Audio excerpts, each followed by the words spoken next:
வணக்கம் ஃப்ரெண்ட்ஸ். பாண்டியன் ஸ்டோர்ல என்ன நடக்குதுன்னு ஒரு நட பார்த்துட்டு வரலாம் வாங்க. ராஜி திண்ணையில உட்கார்ந்து ரொம்பவே யோசிக்கிறாங்க. அவங்க மனசுல கதிர் பேசின விஷயங்கள்லாம் ஓடிக்கிட்டு இருக்கு. சென்னையில எக்ஸாம் நடக்க போகுதுன்னு சொன்னேன்ல அப்படின்னு கதிர் சொல்ல, ஆமான்னு ராஜி சொல்றதும், அதுக்கு டேட் அனௌன்ஸ் பண்ணிட்டாங்க. வர்ற மண்டே டெஸ்ட்ன்னு கதிர் உற்சாகமா சொன்னது, அப்ளிகேஷன் அனுப்புறது, வாங்குறது இப்படின்னு எல்லாத்தையும் நான் பாத்துக்கிறேன். நீ எக்ஸாம்ல மட்டும் கான்சென்ட்ரேட் பண்ணி கலந்துக்கிட்டா போதும். சண்டே நைட் நாம இங்க இருந்து புறப்படுறோம். அண்டே சென்னைக்கு போறோம், எக்ஸாம் அட்டன் பண்றோம், கலக்குறோம். ஓகேவான்னு கதிர் கேட்டது அவங்க மைண்ட்ல வருது. அவங்க அப்படியே யோசனையில முழுகி போய் திண்ணையில உட்கார்ந்திருக்க கதிர் டெலிவரி ஒர்க்க முடிச்சுட்டு வர்றாரு. சைக்கிள நிறுத்திட்டு ராஜியவே பார்க்க, அவங்க எந்த அசைவும் இல்லாம உட்கார்ந்திருக்கவும், சைக்கிள் பெல் அடிக்கிறாரு. சத்தம் கேட்டு திரும்பி பார்க்குற ராஜி திண்ணையில இருந்து கீழ குதிச்சு, "நீ எப்ப வந்தன்னு?" கேக்குறாங்க. "நீ தீவிரமா யோசிச்சிட்டு இருந்தீல்ல, அப்பவே வந்துட்டேன்." அப்படின்னு கதிர் சொல்ல, "இன்னைக்கு வேலை சீக்கிரமாவே முடிஞ்சிருச்சா?" அப்படின்னு ராஜி கேட்க, "நான் சீக்கிரம் முடிச்சுட்டேன்." அப்படின்னு கதிர் சொல்றாரு. அப்புறம் சித்தப்பாவுக்கு பொண்ணு பேசி முடிச்சுட்டாங்க. தெரியும்ல அப்படின்னு ராஜு சந்தோஷமா கேட்க, தெரியும் தெரியும். அண்ணன் ஃபோன் பண்ணி சொல்லுச்சு. அப்படின்னு கதிர் சொல்ல, ஓ அப்படிங்கிறாங்க ராஜி. இந்த தடவையாவது உன் வீட்டு ஆளுங்க எதுவும் பண்ணாம இருக்கணும். அப்படின்னு கதிர் சொல்ல, திரும்ப ஏதாச்சும் பண்ணுனாங்கன்னு வையேன், நான் சும்மா எல்லாம் இருக்க மாட்டேன். போய் சண்டை போட்டுட்டு தான் வருவேங்கிறாங்க ராஜி. கதிர் சிரிப்பு அடக்க முடியாம சிரிக்க, என்ன சிரிக்கிறேன்னு ராஜி கேக்குறாங்க. இல்ல, இதுக்கு முன்னாடி நீ சண்டை போட்டதெல்லாம் நான் யோசிச்சு பார்த்தேன். கொஞ்சம் சிரிப்பு வந்துருச்சு. அதான்னு கதிர் சொல்ல, ஆமா வரும் வரும்னு நொடிக்கிறாங்க ராஜி. சரி சரி, நான் சொன்ன விஷயத்த நீ யோசிச்சியா அப்படின்னு கதிர் கேட்க, ராஜி அமைதியாயிடுறாங்க. என்ன அப்படின்னு கதிர் மறுபடியும் கேட்க, யோசிச்சேன். நீ வந்தல்ல, அப்ப கூட நான் அதை பத்தி தான் யோசிச்சிட்டு இருந்தேன் அப்படின்னு ராஜி சொல்ல, என்ன முடிவு பண்ணிருக்கேன்னு கதிர் கேக்குறாரு. 10 வருஷம் கழிச்சு போலீஸ் வேலைக்கு போகாம விட்டுட்டோமேன்னு வருத்தப்படுவியா மாட்டியா அப்படின்னு கதிர் கேட்க, கண்டிப்பா வருத்தப்படுவேங்கிறாங்க ராஜி. அப்ப போலீஸ் ஆயிடலாமா அப்படின்னு கதிர் கேட்க, இல்ல, நான் திரும்ப இத பத்தியே சொல்லிட்டு இருக்கேன்னு நினைக்காத. எனக்கு வீட்ட நினைச்சு மட்டும்தான் பயமா இருக்கு. சொல் பேச்ச கேட்காம இஷ்டத்துக்கு இவளே பண்றாளேன்னு வீட்ல நினைப்பாங்க அப்படின்னு ராஜு சொல்ல, நினைப்பாங்க தான். சரி, அப்ப நீ சொன்ன பேச்ச கேட்டு நடக்கிறேன்னு வையே, உனக்கு என்ன அவார்டா கொடுக்க போறாங்க? இதோ பாரு, மத்தவங்க நம்மள பத்தி என்ன யோசிக்கிறாங்கங்கிறதுலாம் முக்கியமே இல்ல. நமக்கு என்ன வேணுமோ அத பத்தி மட்டும்தான் யோசிக்கணும் அப்படின்னு கதிர் சொல்ல, அப்ப செல்ஃபிஷா நடந்துக்கணும்னு சொல்றியான்னு ராஜி கேக்குறாங்க. நான் அப்படி சொல்லல. ஆனா மத்த எல்லார விட உன்ன பத்தி உனக்கு தானே நல்லா தெரியும். உனக்கு என்ன வேணும்னு உனக்கு தானே தெரியும். ஒரு விஷயம் வேணாங்கிறதுக்கு நீ என்ன காரணம் வேணாலும் சொல்லலாம். உனக்கு பிடிக்கலன்னு சொல்லலாம். உன்னால செய்ய முடியாதுன்னு சொல்லலாம். ஆனா மத்தவங்கள ஒரு காரணமா நீ சொல்லக்கூடாது. புரியுதா?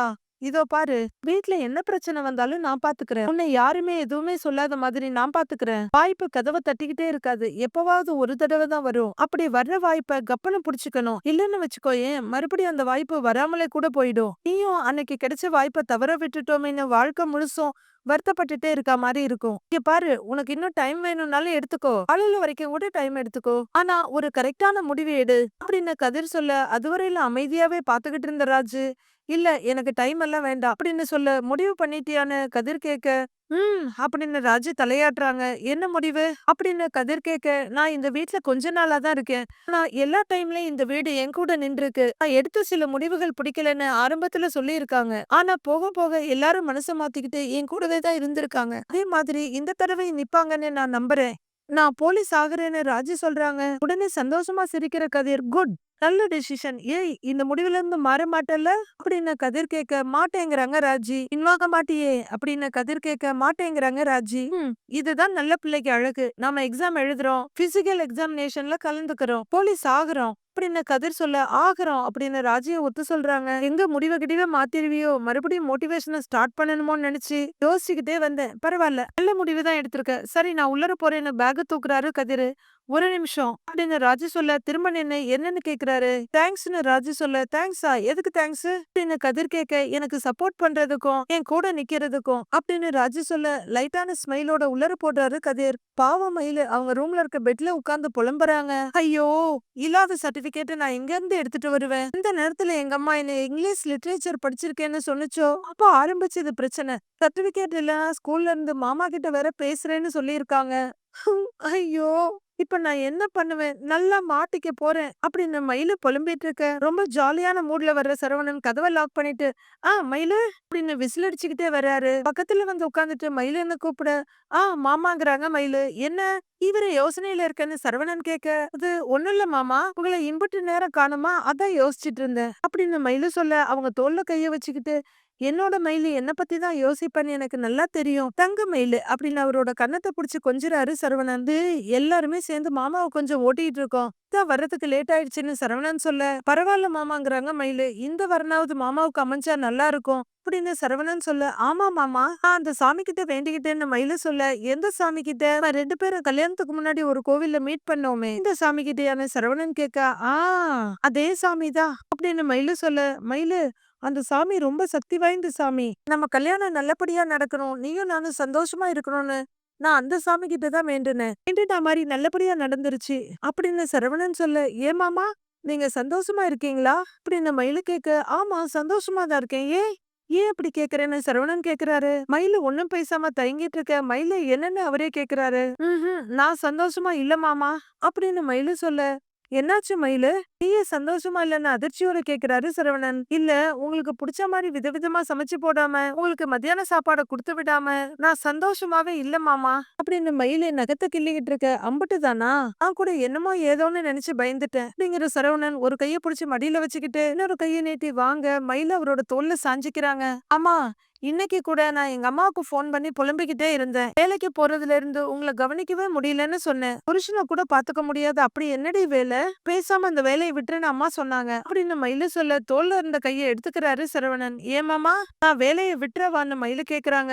என்ன மயிலு நான் எவ்வளவு ரொமான்டிக் மூடோட வந்து பேசிட்டு இருக்கேன். நீ என்னடானா வேலையை பத்தி பேசிட்டு இருக்க அப்படின்னு சரவணன் சலிச்சுக்க. இல்ல மாமா சின்ன பிள்ளைங்க எல்லாம் படுத்துறாங்க. அங்கிட்டு இங்கிட்டுன்னு ஓடுதுங்க. அதுங்க பின்னாடியே நான் ஓடுறேன். நடுவுல இன்னொன்னு ஓடுது. இன்னைக்கெல்லாம் ஒரு பையனை துரத்திக்கிட்டு கிரவுண்ட் ஃபுல்லா ஓடுனேன். எனக்கு ரொம்ப கஷ்டமா இருக்கு மாமா அப்படின்னு மயிலு வருத்தத்தோட சொல்லிட்டு இருக்க.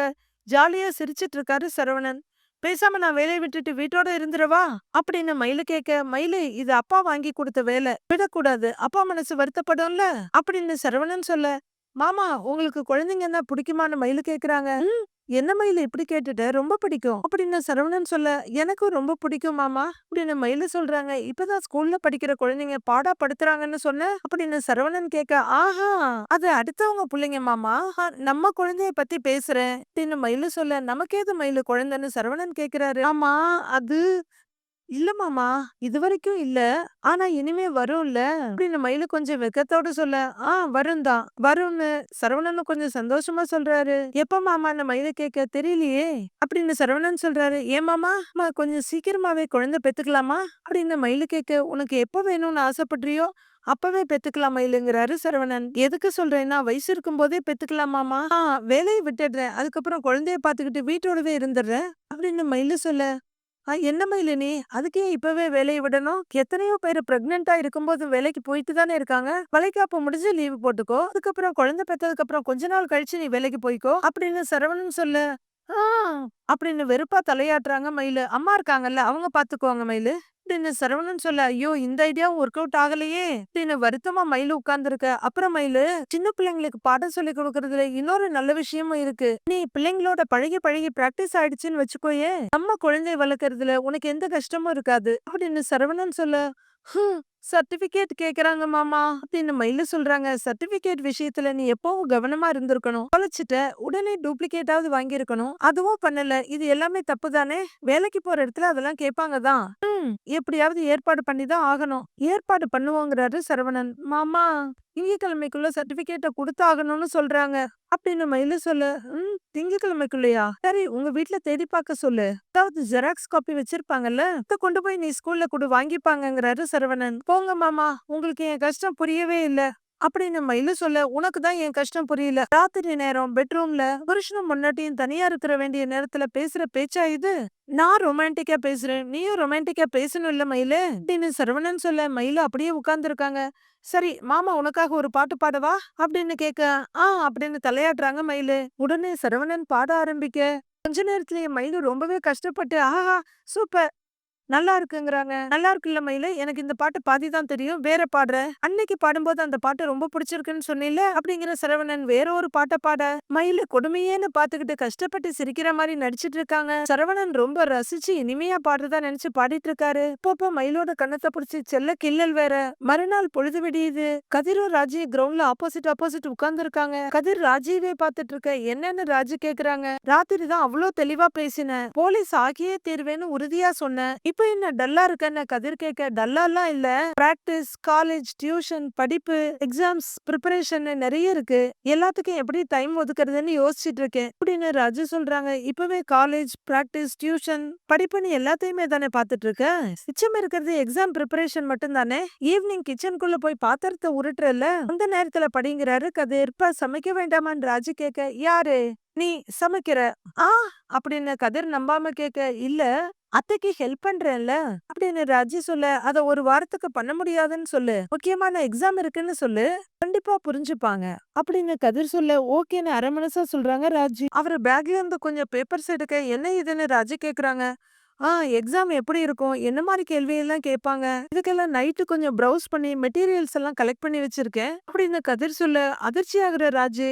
அப்ப நைட்டு ஃபுல்லா முழிச்சு எனக்காக இதெல்லாம் ப்ரிப்பேர் பண்ணியா அப்படின்னு கேட்க, நைட்டு ஃபுல்லாலாம் இல்ல, ஒரு 12 மணி வரைக்கும் அப்படின்னு கதிர் சொல்ல, பொய் சொல்லாத, நைட்டு 2 மணிக்கு நான் முழிச்சு பார்க்கும்போது கூட நீ போன் பாத்துக்கிட்டு தான் இருந்த, நான் கூட நீ ஏதோ படம் பாக்குறேன்னு நினைச்சேன் அப்படின்னு ராஜு சொல்ல, நான் அப்ப படம் தான் பாத்துக்கிட்டு இருந்தேன். நான் தான் சொல்றேனே, ஒரு 12 உள்ளேயே ஃபுல் டீடைலிங் கலெக்ட் பண்ணி மெட்டீரியல் எல்லாம் கலெக்ட் பண்ணி வச்சுட்டேன். அப்புறம் அப்படின்னு கதிர் சொல்ல, என்னன்னு ராஜு கேக்குறாங்க.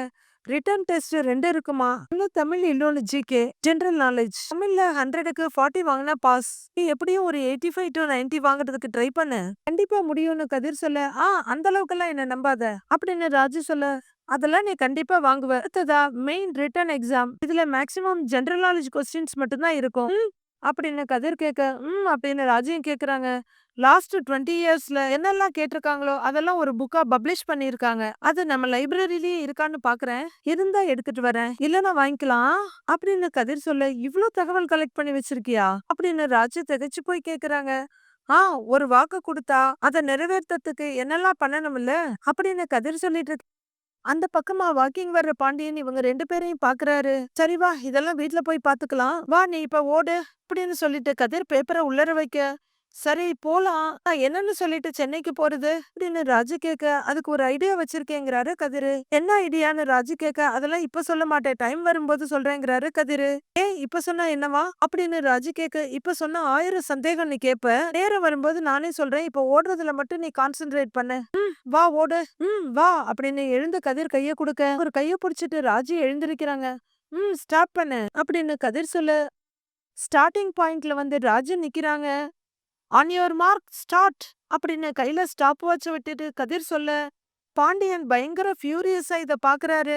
வீட்ல பாண்டியன் அவரோட ஆஸ்தான சேர்ல பயங்கர டென்ஷன்ல உட்கார்ந்து இருக்காரு. பக்கத்து சோஃபால எப்பவும் போல அரிசி உட்கார்ந்து புக்க விரிச்சு வச்சிட்டு இருக்க கோமதி வந்து இந்தாடி தண்ணின்னு மகளுக்கு குடுக்குறாங்க. இத கூட எடுத்துக்க முடியலன்னு தோல்ல ஒரு தட்ட தட்டிட்டு, ஏங்க ஏங்க காலையில ஆப்பம் செய்யறேன், ஆப்பத்துக்கு குருமா வைக்கவா இல்ல தேங்காய் பால் வைக்கவா அப்படி கோமதி கேட்க, பயங்கர கடுப்புல இருக்க பாண்டியன், ஏதாவது ஒண்ணு வையி அப்படிங்கிறாரு.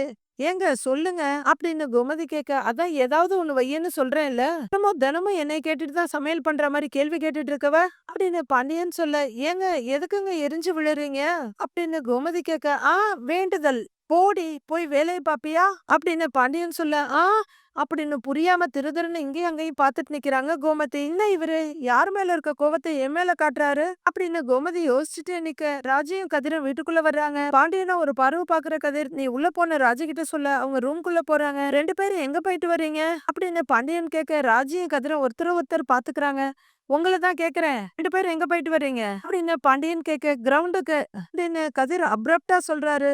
கிரவுண்டுக்கா அப்படின்னு பாண்டியன் எந்திரிக்க, கூடவே அரசியும் எழுந்து நிக்கிறாங்க.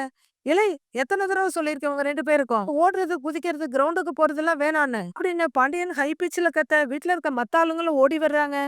நான் சொல்றத நீங்க 2 பேரும் காதுலயே வாங்க கூடாதுன்னு முடிவு பண்ணிட்டீங்க அப்படித்தானே அப்படின்னு பாண்டியன் கேட்க, எதுக்கு இப்படி பண்றாங்க பின்னாடி வந்து நிக்கிற பழனி கிட்ட கேட்டுட்டு இருக்காங்க கோமதி. இதோ பாருப்பா, உன்னை நான் வேலைக்கு போக வேணாம்லாம் சொல்லல, போலீஸ் வேலை வேணாம்னு தான் சொல்றேன். அதுவும் அதுக்கு இந்த வேலை எதுக்கு வேணாம்னு சொல்றேன், இந்த வேலையில இருக்க லட்சணத்தை தெரிஞ்சுக்கிட்டு தானே வேணாம்னு சொல்றேன். ஏப்பா அதையும் நீ கேட்க மாட்டேன்னு அடம்பிடிச்சா என்னப்பா அர்த்தம்?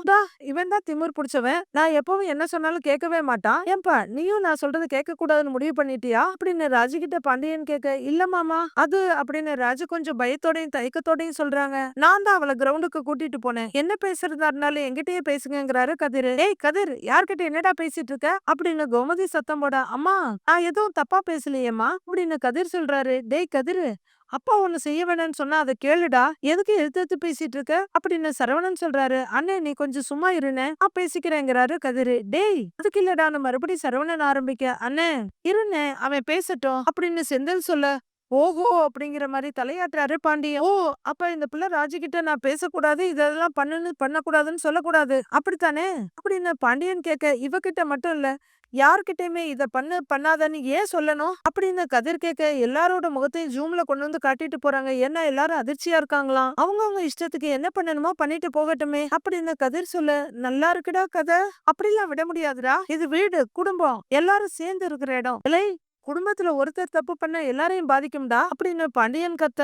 இங்க யாருமே தப்புலாம் பண்ணல அப்படின்னு கதிர் சொல்ல, என் பேச்ச கேட்காம ஓட போனது தப்புதான், அத நான் சொல்லத்தான் செய்வேன் அப்படின்னு பாண்டியன் கத்த. அப்ப அது என்கிட்ட சொல்லுங்க, ராஜு கிட்ட சொல்லாதீங்கங்கிறாரு கதிர். இத கேட்ட பாண்டியன் கோமதி 2 பேருமே ஆடி போறாங்க. ஏய் கோமதி இவன் என்ன பேசுறான்னு தெரிஞ்சுதான் பேசுறானா அப்படின்னு மனைவிய சப்போர்ட்டுக்கு இழுக்க, ஏண்டா கொஞ்ச நேரம் அமைதியா இருக்கவே மாட்டியாடா நீ அப்படின்னு கோமதி கேக்குறாங்க. கதிரு நீ முதல்ல உள்ள போ. ராஜுமா நீயும் உள்ள போ. காலையிலேயே சண்டை வேணாம், இத பத்தி நம்ம அப்புறமா பேசிப்போம் என்ன.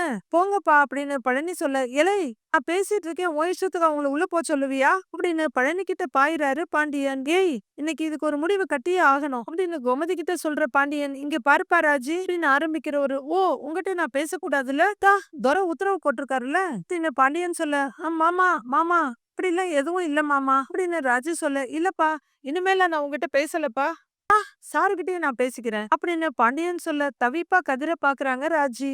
நாளையில இருந்து கிரவுண்டுக்கு போறதை நிறுத்திடணும் அவ்வளவுதான் சொல்லுவேன் அப்படின்னு பாண்டியன் சொல்ல, நாளையில இருந்தெல்லாம் நிறுத்த முடியாதுங்கிறாரு அவரு. வேணும்னா நாளைக்கு ஒரு நாள் வேணா நிறுத்திக்கிறோங்கிறாரு கதிர். பாண்டியன் அதிர்ச்சியா பாக்க ஆன்னு வாயில கைய வச்சுக்கிறாங்க கோமதி. திரு வம்புக்கு இழுக்காத, அப்பா கிட்ட மரியாதையா பேசணும் மிரட்டுறாங்க கோமதி. இரு கோமதி, இவனுக்கு திமிரு நக்கல் எல்லாம் கூடி போச்சுல்ல, கொழுப்பு ஏறி போச்சு.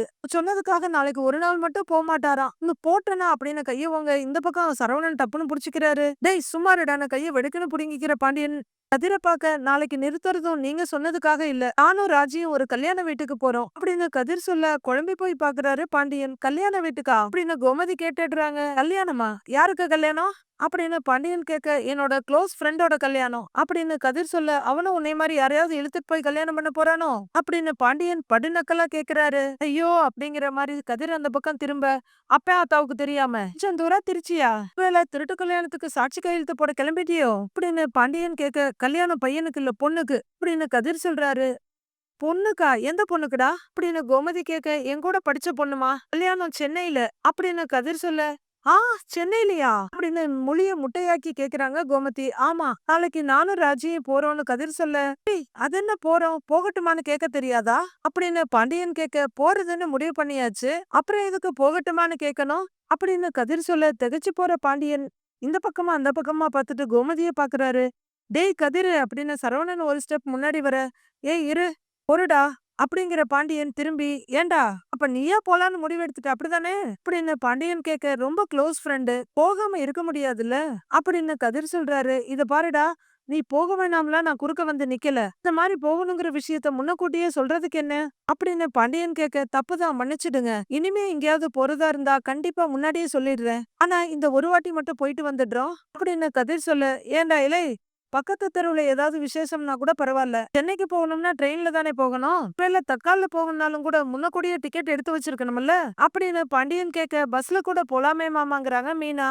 இப்ப அவரு கேட்டாரா அப்படின்னு மைண்ட் வாய்ஸ்லயே மனைவியை நோக்கி சொல்றாரு செந்தில். ஏன்பா அதுலயும் கூட இப்பெல்லாம் உடனே உடனே டிக்கெட் கிடைக்கிறது கஷ்டமா இல்ல இருக்கு, முன்ன பின்ன யோசிக்காம ஏதாவது ஒரு விஷயத்த பண்ணிட வேண்டியது அப்புறம் அனத்த வேண்டியதுன்னு சொல்லிட்டு கதிர பாண்டியன் பாக்குறாரு. டிக்கெட் தான் போட்டாச்சு, எந்த பிரச்சனையும் இல்லங்கறத அப்பா கிட்ட சொல்லலாமா அப்படிங்கிற பார்வையை பாக்குறாரு கதிர். மீதி என்ன நடக்க போகுதுங்கிறத நாளைக்கு பார்க்கலாம் ஃப்ரெண்ட்ஸ்.